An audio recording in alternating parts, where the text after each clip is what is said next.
ऐसा लग रहा है मानो इजराइल के प्रधानमंत्री बेंजामिन नेतन्याहू को खुद पर हमले का डर सता रहा हो। ऐसा हम इसलिए कह रहे हैं क्योंकि नेतन्याहू अब बंकर में छिपे बैठे हैं।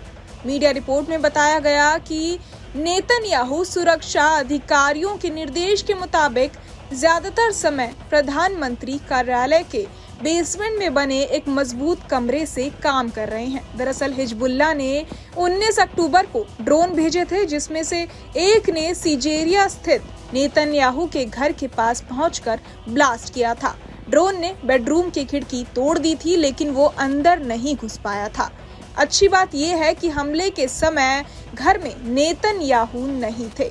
इजरायली न्यूज आउटलेट चैनल 12 ने रविवार को अपनी रिपोर्ट में कहा कि नए सुरक्षा प्रोटोकॉल से ये पता चलता है कि हाल ही में कैबिनेट की बैठकें अलग अलग जगहों पर क्यों आयोजित की गई हैं।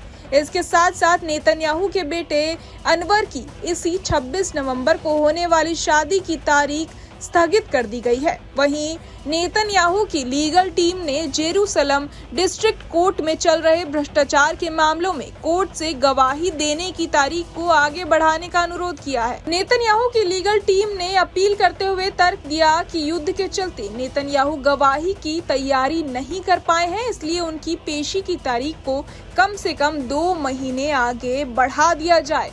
अपील में अलग अलग सुरक्षा मुद्दों का जिक्र करते हुए कहा गया है कि प्रधानमंत्री को गवाही देने के लिए तैयार करने वाले स्लॉट को तत्काल सुरक्षा या कूटनीतिक जरूरतों की वजह से रद्द करना पड़ा और वो इसके लिए तैयारी नहीं कर पाए। साथ ही ये भी कहा गया है कि पेशी में थोड़ी देरी से सार्वजनिक हित को कोई नुकसान नहीं होगा। नेतन्याहू की तरफ से ऐसी अपील आने की पहले ही उम्मीद लगाई जा रही थी, क्योंकि प्रधानमंत्री नेतन्याहू हिजबुल्लाह के हमलों के डर से पीएम ऑफिस के बेसमेंट से बाहर नहीं आ रहे हैं और बंकर से ही काम कर रहे हैं। इस कारण नेतन्याहू अदालत में मुकदमे के लिए नहीं आ सकते हैं, क्योंकि अदालत में बंकर या बम शेल्टर नहीं है। आपको बता दें कि नेतन्याहू पर भ्रष्टाचार के 3 मामलों में मुकदमा चल रहा है।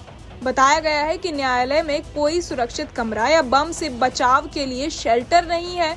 रिपोर्ट के सामने आने के कुछ घंटों बाद ही नेतन्याहू के वकीलों ने अगले महीने यरूशलम जिला न्यायालय में उनकी गवाही की निर्धारित शुरुआत को स्थगित करने का अनुरोध दायर किया, ताकि उन्हें सप्ताह में कई बार एक ही जगह पर ना जाना पड़े। बहरहाल इस पूरी खबर को सुनकर आप क्या कुछ सोचते हैं, हमें कमेंट बॉक्स में जरूर बताएं और बाकी तमाम खबरों के लिए सब्सक्राइब करें न्यूज नेशन। न्यूज नेशन अब व्हाट्सएप पर खबरों की ताजा अपडेट के लिए न्यूज नेशन के इस QR कोड को स्कैन करें।